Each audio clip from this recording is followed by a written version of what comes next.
Okay, buckle in. We're unraveling Naruto's biggest conspiracy, the buried, rewritten, betrayed love story that should have been canon, Naruto and Sakura, and the forces that kept them apart. Ready or not? Let's dive in.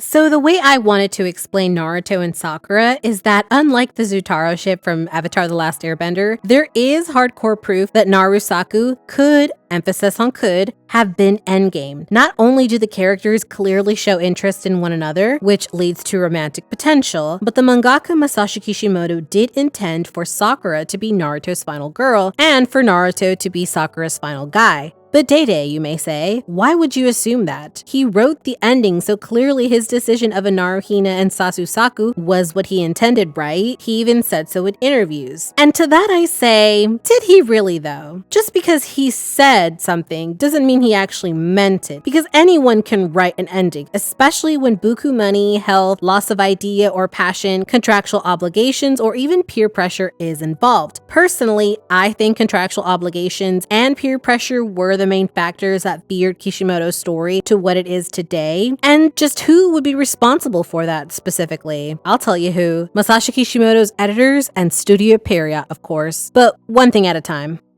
The evidence in the manga.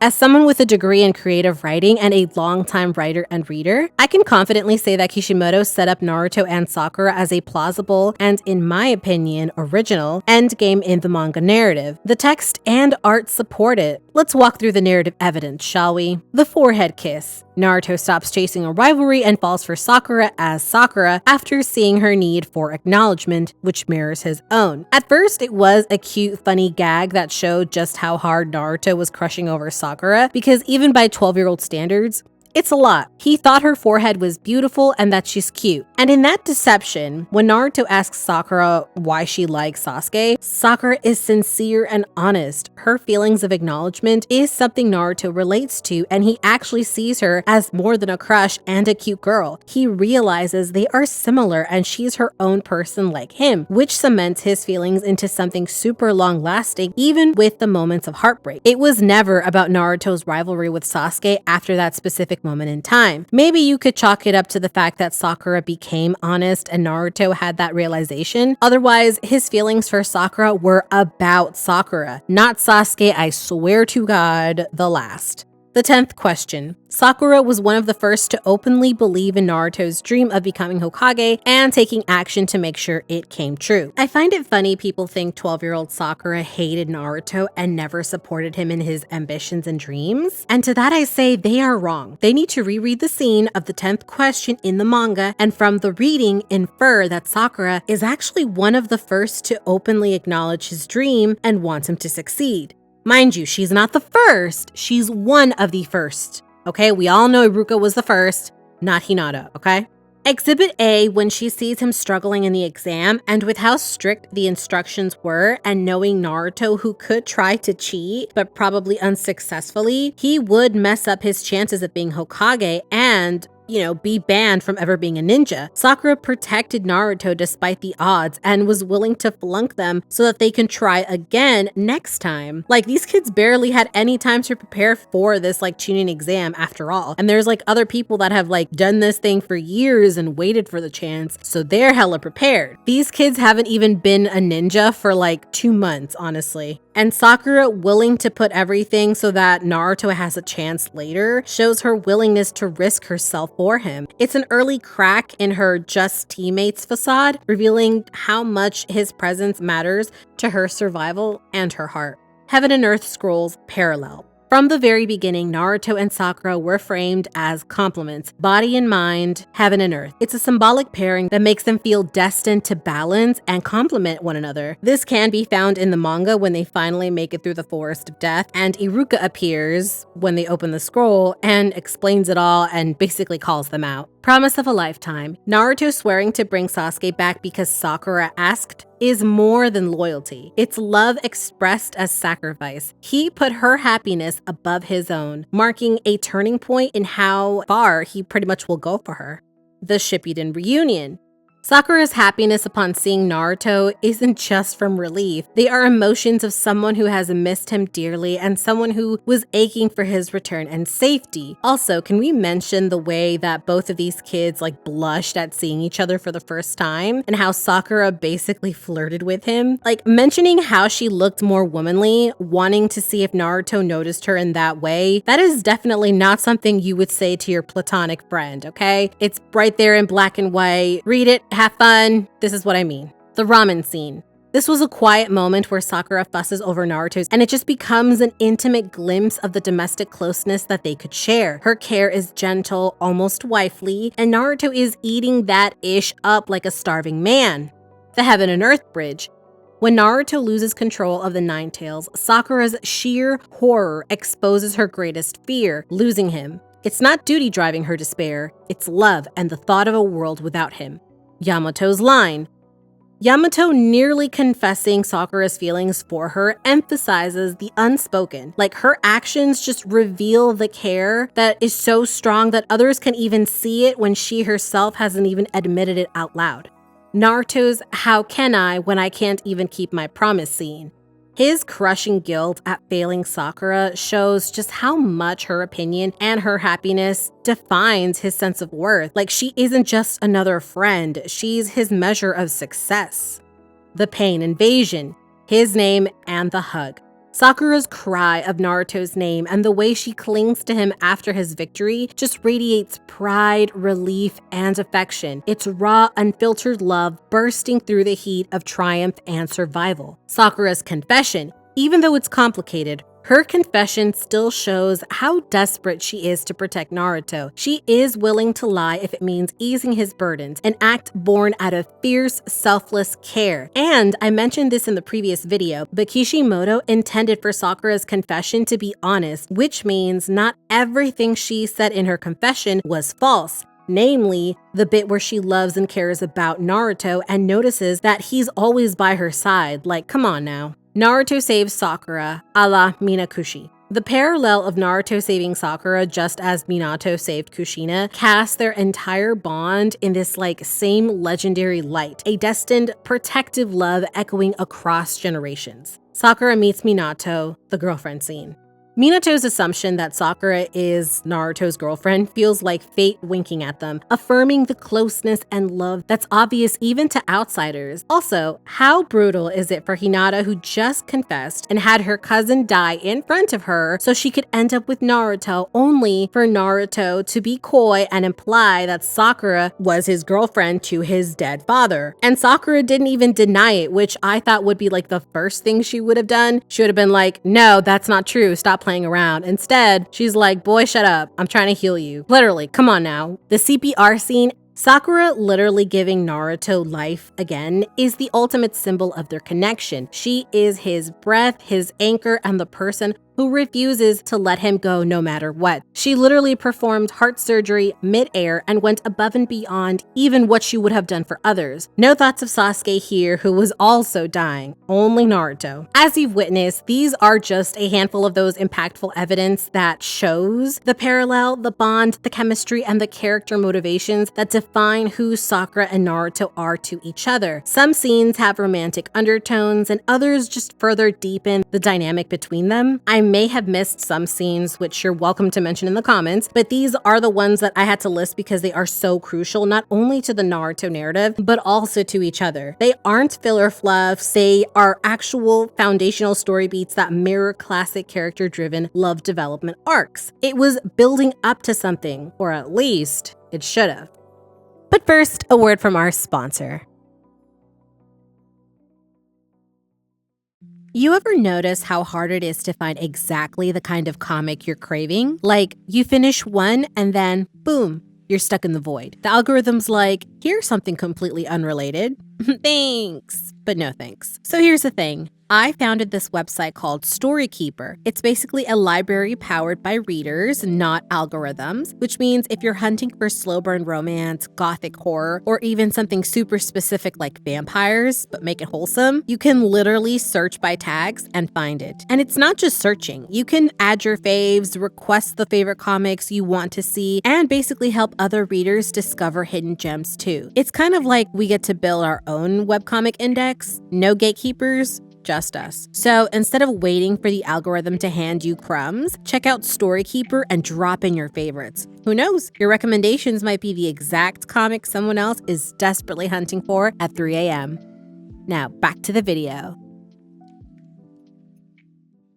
Road to NaruSaku, the movie. Now let's talk about Road to Ninja, a movie where Kishimoto had far more creative control than usual, especially compared to the Naruto and Hinata, the last movie, where he only provided the character designs, which, if he had intended the endgame of, shouldn't Kishimoto have been eager or at least been more involved in, so that everything he set up in the manga culminates smoothly for his readers and for Naruto and Hinata? Common sense, my dear sparkling individuals. Let's keep that in mind. But instead, what do we get? Aggressive Hinata and flirty Sasuke, both of which are alternative universe decoys. The movie's real work was actually forcing Naruto and Sakura to confront envy, loneliness, and expectation, and then reconverge. That's why the Minato-Kushina mirroring just lands so well here. Now, why do I say that Hinata and Sasuke are alternative universe decoys? Here's why. In Road to Ninja, Hinata is a weirdly aggressive and possessive and just frankly mean character that ignores Naruto's personal space and boundaries when they aren't even in a relationship, exclusive or otherwise. She literally gets mad at Sakura for even standing close to him. Bitch, calm the fuck down. If AU Hinata were a real life guy, everyone in the comments would be screaming about harassment. Instead of making Hinata assertive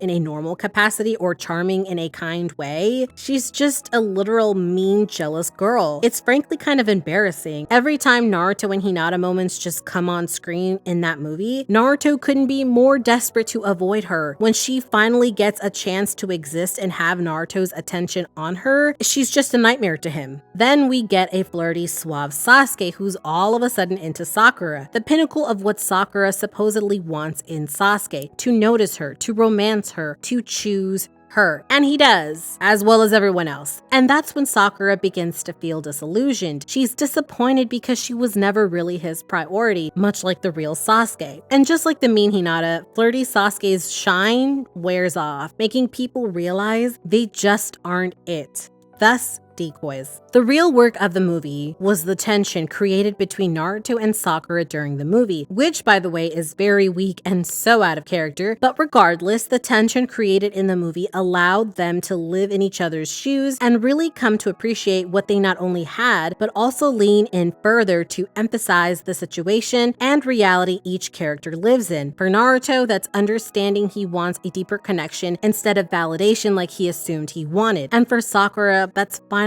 getting it in her head that Sasuke is a fantasy, but that Naruto is real and right beside her. Why this matters? It wasn't a perfect movie by any means, but I love how Kishimoto was more personally involved and wanted to really go deep with the emotional beats and uncover the layers of Naruto and Sakura and make them come out stronger teammates and friends because of it. And you could even argue that it shows a realistic dynamic between them that pays off and reaffirms that together they were the most fit for each other. Because hello, the Kushina Minato parallels throughout the Menma scene were just pure gold. Unnecessary, but pure gold. And remember, again, Kishimoto supervised this movie unlike all the previous and the last movies. So that tells you already what Kishimoto's opinion on the NaruSaku dynamic and bond means to him, especially because for the interviews done for the movie, the question of what Naruto would name his future son came up. Since Menma was used for the AU, he instead said that Shinichiku would be used instead. So clearly that was in Kishimoto's headspace when people kept bringing it up to him. And it shows the man can create romances, since Kushina and Minato share one of the strongest bonds romantically in the series. They were executed beautifully, and the building blocks for Naruto and Sakura were also there. So why wasn't it completed? Which, by the way, Shinichiku is a whole video topic topic that I am eager to make because I am obsessed with the NaruSaku fan and kids. Like, there's lore to them and everything, and I think you guys would really appreciate just seeing people's imagination and just how far communities are willing to come together, even though sometimes canon just comes in and just ruins everything for everybody. But enough about that. So yeah, Road to Ninja proved that Naruto and Sakura could argue, clash, and still come together. It reaffirmed their growth, their shared loneliness, and the bond. That's not just filler, you sparkling individuals. That's story work. Kishimoto's intentions and the bait and switch.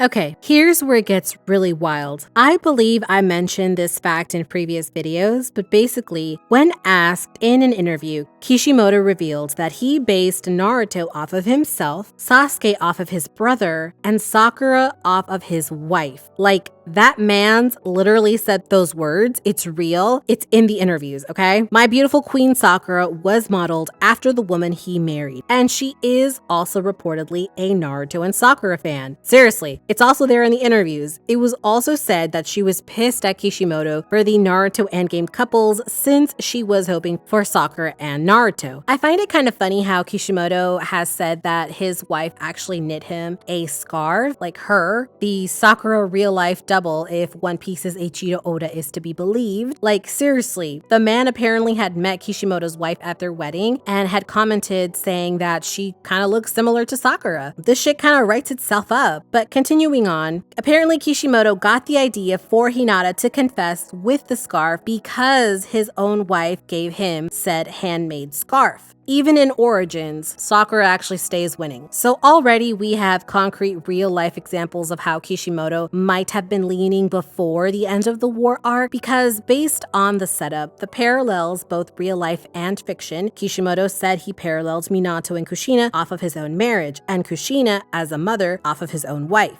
And the way the relationship develops across the manga, from teammates to genuine trust to pain, death, and rebirth, Naruto and Sakura felt like the story's emotional center. The narrative threads looked like they were heading towards them being endgame. Again, even the name Kishimoto picked for Naruto's future son wasn't Bold or Boruto, it was Shina Chiku, a blend of Naruto and his movie universe counterpart Menma. That is not a name that screams Hinata's child like Himawari or Boruto. It's a name that fits in a Naruto and Sakura universe. And let's not forget, Kishimoto had full involvement in Road to Ninja, a film that explores Naruto and Sakura's bond, their frustrations, their mirrored loneliness, and ultimately their reconciliation and shared growth. While the last, aka the NaruHina propaganda film, was written and directed by others. Kishimoto only provided the character designs to the last. He even said he struggled writing romance and outsourced much of the last's story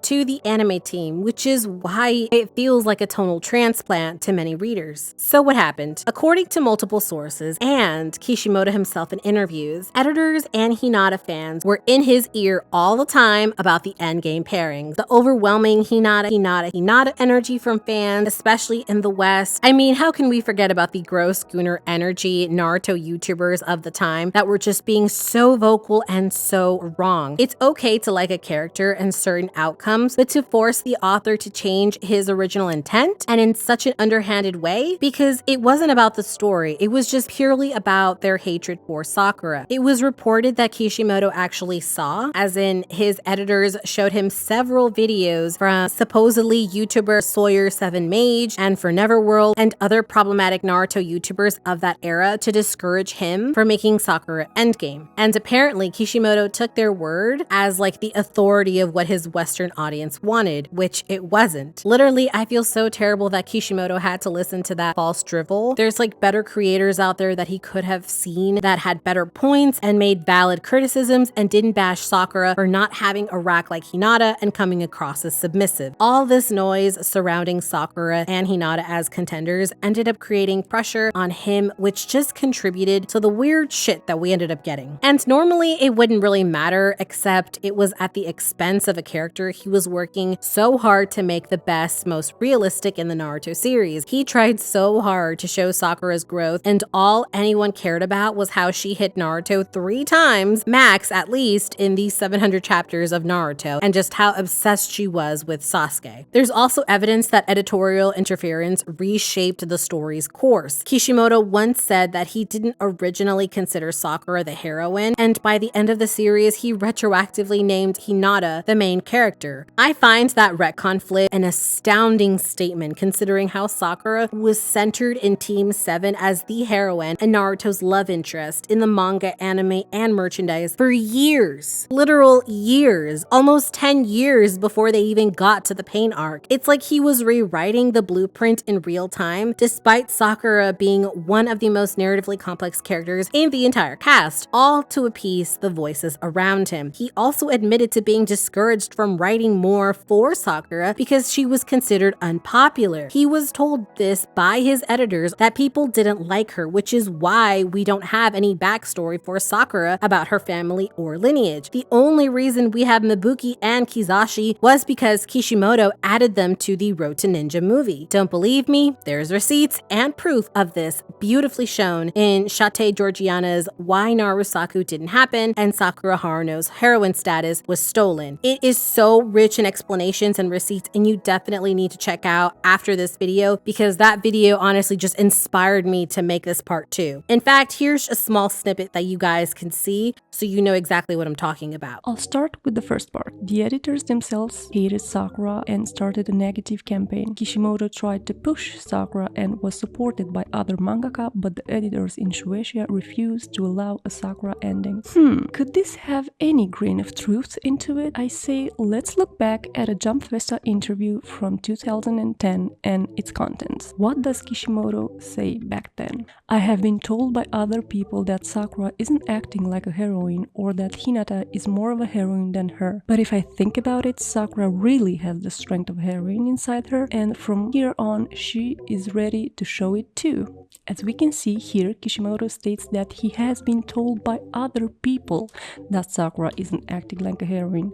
So, who could those people be? The initial editors we read about? Fans of a certain subset of the Naruto fandom? Keep that question in mind as we move to the next phase and try to solve the mystery. Yeah, who could it be? I have to wonder because we all know Sakura being unpopular is blatantly untrue. Look over at how Sakura was later ranked as 3rd place in the Naruto 99 global popularity poll with over 4 million votes cast. This was a global poll that pulled from all corners of the world, and our girl Sakura still came out on top to be the top 3 compared to 10th place Hinata. Like, yeah, people like Hinata, but not to the degree of dedicated fans Sakura has. Also, can I just say that with contenders like Itachi and Minato, I accept the results of the poll because I too am a simp for my goats Itachi and Minato 100. So I feel like the results were very much accurate. Kishimoto even commented after the announcement that he felt the fact that Sakura is so beloved by many people around the world made him proud as a writer, which I know that had to feel validating for him, which I was dying to hear, to be honest, because of how badly editors and Hinata stans and Sakura haters were shit-talking Sakura. Like, it had to feel like a failure on his part when the man was just trying his best. And I love that out of the entire message, he only name-dropped 3 human characters out of all of the top 20. My beautiful DILF winner Minato, his personal favorite guy, and our underdog beauty of Konoha, Sakura. What must he have felt before that moment? I feel like after the results became known, Kishimoto must have felt vindicated for sure after years of naysayers, especially the wife upset at him over Sakura's ending fiasco, which is probably why Kishimoto name-dropped Sakura in his thank you message. That's my assumption anyways. So the takeaway for all of this, Naruto and Sakura wasn't just a shift, it was a full-blown bait and switch. Kishimoto laid a path for Naruto and Sakura thematically, symbolically, emotionally. His real-life inspiration, his wife, and mangaka friends supported it. The original name for Naruto's son was in line with that specific trajectory, and the emotional arc, the storytelling, the sacrifices, the growth, pointed straight to an ending where Naruto would get the girl of his dreams, unlike his predecessors Jiraiya and even Obito. But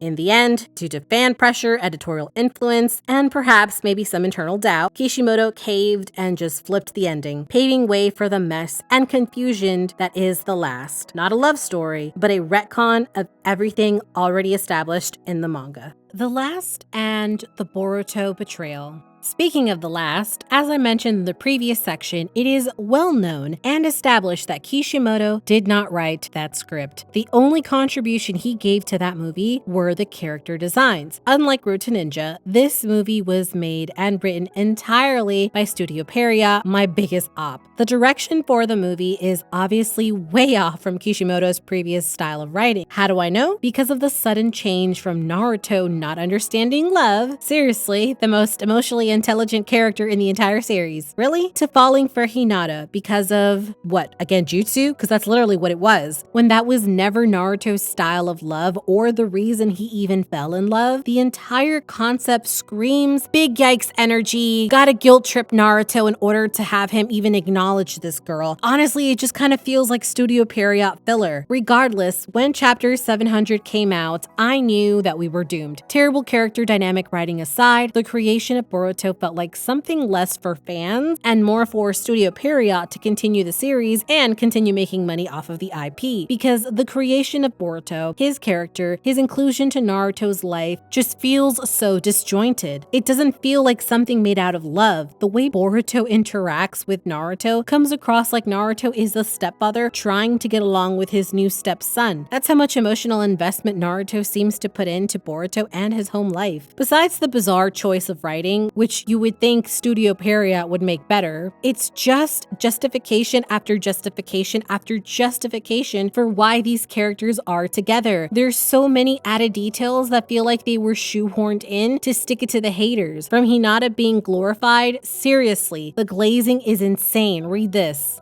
His mother, possessing the blood limit Byakugan, is a master of the gentle fist, stealing the role of heroine from their parents' time, the Hyuga princess. Literally, that's the description they gave Hinata. Stealing the role of heroine from her parents' time, the Hyuga princess? Miss me with that shit. Holy fuck. There is just so much wrong going on in that little bit of paragraph, but I'm just gonna continue. Then we have Sakura being basically a glorified single mother who can't even get a kiss from Sasuke now that they're supposedly a married couple. Seriously, she can't do anything with this man even when he's her husband. Like, that man has been absent from her home, from being a father to her daughter for 13 years.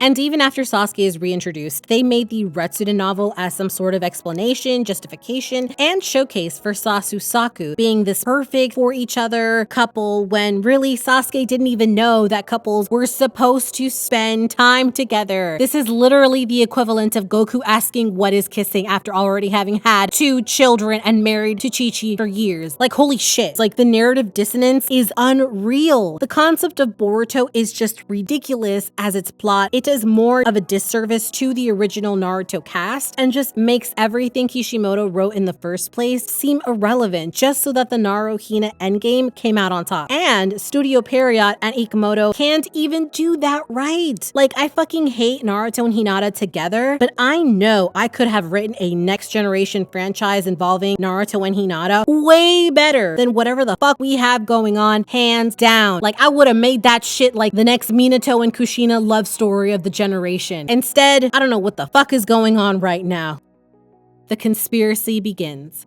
So what happened? Why am I convinced that there is a conspiracy about Sakura being sidelined by Hinata and ultimately stealing her role as heroine and potential future love interest endgame status? Simple. It starts with Studio Pierrot. The anime gives Hinata more spotlight via the filler and framing, and at times, really uncomfortable fan service, while Sakura is frequently softened or sidelined. That adaptation tilt doesn't prove a mandate, but it does reshape audience memory. Keep that in mind. Studio Pierrot has always had a Hinata bias since the girlie was first introduced to the scene, and that would have been fine because Hinata is definitely cute and sometimes it's good to expand on side characters if if they supposedly matter to the story, but the mangaka doesn't do much with them in the actual canon manga. I get it. It happens, and it makes fans happy because we get attached to the most side characters of side characters sometimes. No big deal. However, even as a young child, I remembered how weirdly biased the studio was with Hinata. And I know some people will disagree and say it's all in our heads, but it is so obvious. It started in part 1 of Naruto when they were all teenagers. The studio stayed faithful to the manga for the most part, but once part 1 ended and Shippuden was still being developed, oh baby, the filler. Again, filler in itself isn't a big deal. Personally, I don't care for it because it's an interpretation of the original work by someone else, and rarely is it as satisfying if it didn't originally come from the author or artist. But I know some people enjoy it, and sometimes they do expand certain points that makes the story better. However, having a 12 to 13-year-old Hinata bathe naked while twisting and turning and having Naruto see her in that state was all kinds of ick. Like, Lord in heaven, at no point is it acceptable to illustrate a 12 to 13-year-old naked little girl dancing in the middle of a ninja forest, especially when you have gross gooner types in the audience salivating over her. From there, we got more filler moments of Hinata, which would have been fine had Studio Period not purposefully meddled and made Sakura look bad in the anime. How, you ask? Let's take a look at the manga. After the chapter where Sasuke calls out Sakura's ignorance and entitled attitude in chapter 3, remember that, she begins to purposefully act nice to and support Naruto all throughout his journey. She doesn't take his bullshit, but she never puts him down. She's only ever hit Naruto as comedic relief, an anime gag that's prevalent in shonen where the female love interest, heroine, disciplines the main character for their stupidity. Like, she does that a total of 3 to 4 times. 5 maybe if I have to be generous. Sakura has been a true comrade since the very beginning of Naruto. Out of 700 chapters, with each one averaging maybe around 20-25 pages, 32 on a great day, Sakura was only mean to Naruto 1 chapter, 5 pages in total at most. You would think her supporting Naruto would be more remembered, so why isn't it?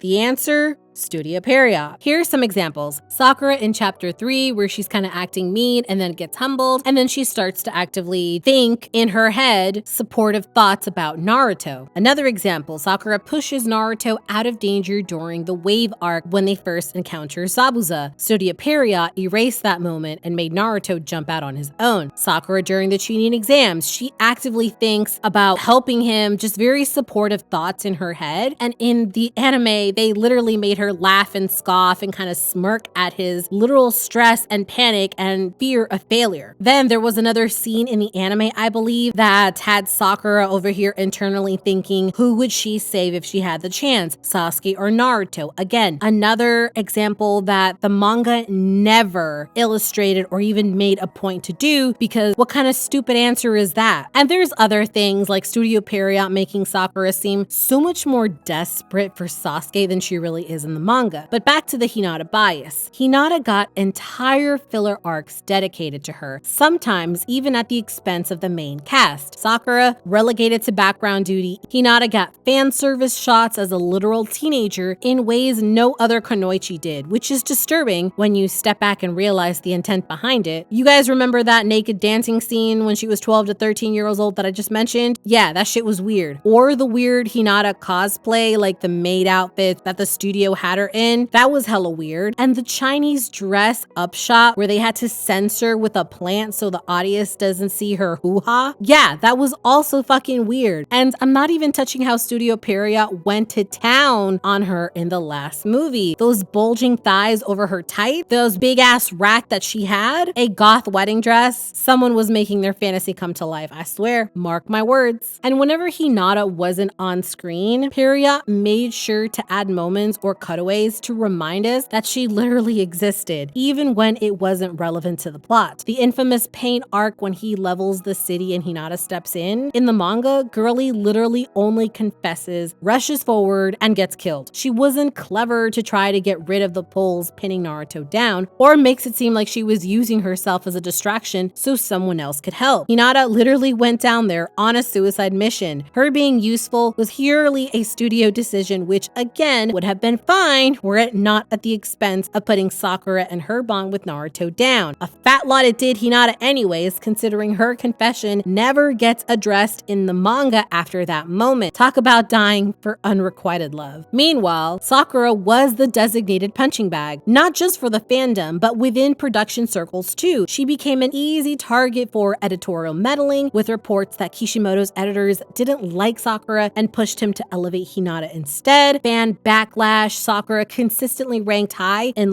official popularity polls, but vocal groups of Hinata stans just flooded the spaces with Sakura hate. And then there was direct pressure on Kishimoto. He admitted to receiving hate mail demanding Hinata be made the heroine. He's quoted as saying everyone kept asking him about Hinata until he second-guessed Sakura's position entirely. And here's the real kicker. Sakura wasn't just another Kunoichi. She was the intended Tsunade successor, the only one of Team 7 without a bloodline who had to claw her way up to keep pace with geniuses like Naruto and Sasuke. That was her narrative role. But over time, it's like the story itself got hijacked by fan pressure, by editorial decisions, by a studio that wanted to frame Hinata as the true heroine. And knowing SP did all of that doesn't really surprise me. They've messed up on previous animes in the past that they've worked on. Naruto was not the only victim. Do I need to remind people about what happened to Tokyo Ghoul? Enough said.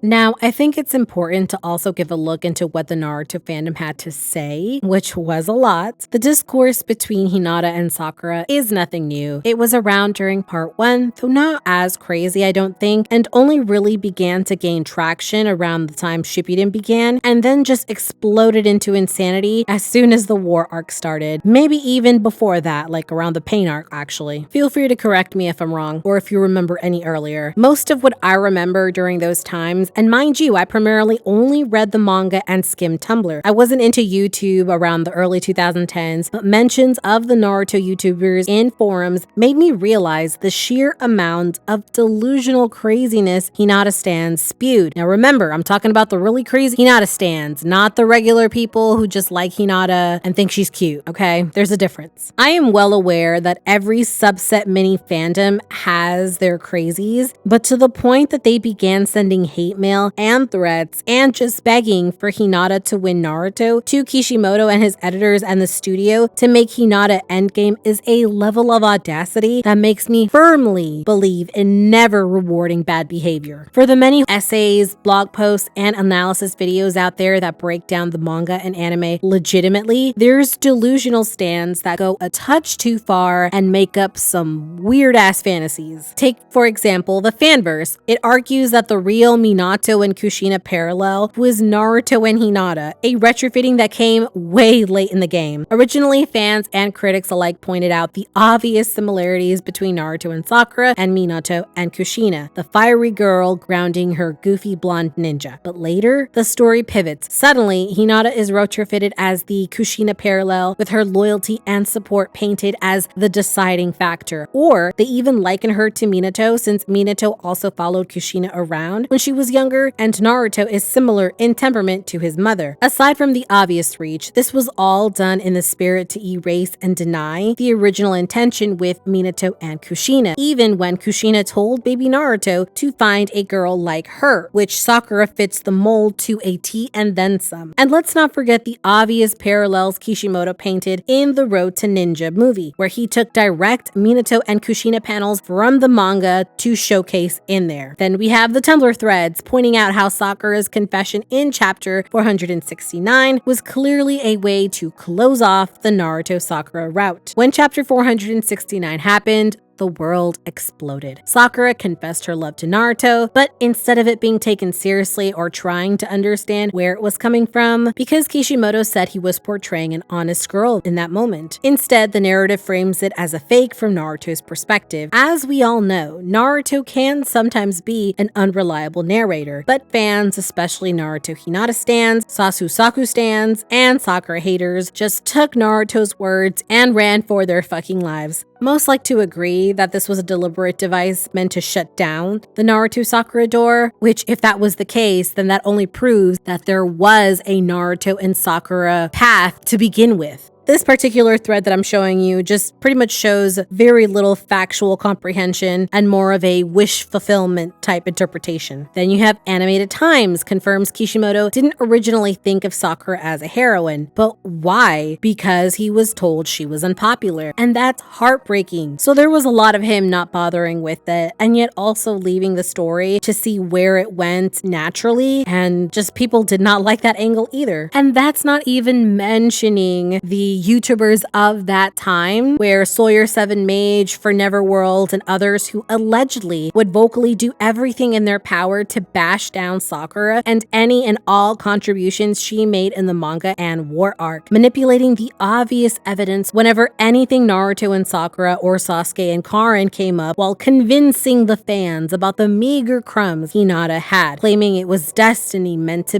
be, when in reality the Kaguya arc and everything pertaining to it was kind of written around the pain arc, not the very beginning like some people claim. Like, they will go on and on that Hinata was the real heroine, the female side character whose team never got any significant battles, arcs, or screen time aside from filler, who had 44 pages worth of screen time, less than Tenten I might add, compared to Sakura, who dominated several volumes, illustrations, collabs with other artists, because Sakura being Tsunade's disciple and inheriting the Byakugo and the Slug Summon, when not even Shizune could clearly do that. Yeah, sure, Sakura's not the heroine. Okay. Thankfully, we do have fans who can see past the obvious lying and back and forth between the drama going on behind the scenes, and one of those videos is, as I mentioned earlier, Shout to Georgiana, who is well known in the fandom space as a voice of reason and a supporter of Naruto and Sakura via the text and the manga. In this blog, she pretty much lays out how editorial interference and Studio Period's bias systematically pushed Hinata up and Sakura down. I went over it a little in this video, like I said, but for a more comprehensive read, check out the article, and if you would like to listen to her and look at her receipts, her YouTube video is great for any auditory first-time listeners. And there were plenty of other thoughtful voices defending Naruto and Sakura in a way that points out the obvious evidence in the manga and respects the narrative nuance. On Narutopedia, one fan called out Sakura chose to risk her life to save Naruto and Sasuke, which she did. Other writers have dissected her arc, her motivation, support role, and evolution from underdog to indispensable ninja. Reviewers like Sarah Nelkin in Anime Now praised her mature adult evolution. Even Naruto's official wiki page traces her journey from a stereotype to a powerful, empathetic fighter. And fans on YouTube have spun compelling what-if scenarios, imagining what might have been if conventional Naruto and Sakura had become canon. These are not just defense speeches, they're thoughtful archaeological digs into a character whose importance often gets buried beneath fandom noise, which is a far cry from just the hastily, emotionally made excuses and delusions that a lot of haters just spew in the comments. No factual evidence, no backing, and like I said, is pure wishful thinking interpretation.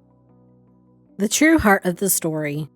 The tragedy here isn't just about ships, it's about what happens when marketing, fandom bias, and editorial control override authentic storytelling. You end up with a story that just doesn't feel earned. It doesn't feel like it came to its natural conclusion. In trying to shoehorn in Hinata and erase Sakura, you get disasters like Boruto, which could have had potential, but instead is just an obvious cash grab that Studio Period doesn't want to end. Naruto and Sakura weren't just possible, they were narratively earned. Their growth, their trust, and their shared trauma made them a beautiful, slow burn with symbolism and life lessons woven throughout. But instead of letting it play out, the story was hijacked by forces outside of the text that never had its best intentions at heart. By the end, what should have been an emotional, organic resolution turned into a marketing decision. Sakura, the only member of Team 7 who earned her power without reincarnation hacks or special bloodlines, was shoved aside. Naruto, the boy who carried his feelings openly and matured alongside her, was rewritten into someone who didn't understand love until a genjutsu forced him into it. And Sasuke, who rejected Sakura, insulted her, tried to kill her, was suddenly framed as the partner she was meant to have. None of it rang true because it wasn't true to the story that we've been told. And personally, that's the bigger issue here. When fandom noise and corporate agendas just steer the ship, you don't just get bad writing. You get broken themes, lost character arcs, and a story that betrays its own heart. Sakura was meant to embody Tsunade's legacy and stand as Naruto's equal. Naruto was meant to find recognition and love in someone who saw him for who he was, not someone who existed on the margins waiting for her shot while doing nothing for his character arc. Together, NaruSaku represented growth, healing, and mutual acknowledgement. Unfortunately, that story never got its ending, and we're left with the bitter aftertaste of what could have been. Not because the writing wasn't there, because it was, but because the will to finish it honestly wasn't. So yeah, in the end, this wasn't just shipping drama, this was a full-blown narrative derailment. Sakura wasn't the annoying girl with pink hair, she was the girl who grew up. She was supposed to be the heroine, but her haters didn't want to see her growth, her maturity, or the potential Kishimoto clearly did try to illustrate. And while the canon ending never gave her the respect she earned, the Naruto 99 poll proved the truth. Sakura has always had supporters and love, even if the recognition came too late. Let me know your thoughts below. Do you think NaruSaku was robbed? Do you think there's truth to the conspiracy? And hey, if you want to rage nerd with me more on this, check out my video on why NaruHina and SasuSaku just don't work canon-wise. I'm also thinking about making a Sakura video because whether or not it's your cup of tea, the manga evidence definitely points to a potential pairing there. And by the way, this is my art. I was inspired by the Veil art style and aesthetic by Kotori, and I hope that comes through here. I might do more of these side pieces, honestly, because I love the pink, yellow, and orange theme that NaruSaku carries. It just feels so complimentary, and who knows, maybe I'll do a matching one for Sasuke and Karin. If you vibe with my apparently controversial opinions or want to see more story times done in automatic styles, if you know, you know, then hit that subscribe button, drop a like to support the channel, and check out other fun videos I have made. You can also find more on my website, and if you believe in the bigger vision I'm building, consider supporting my Patreon. Every little spark helps build the Daylight Union empire. Until next time, you sparkling individuals, stay sharp, read between the lines, and remember, it's okay to be a hater, but facts are still facts. Cheers!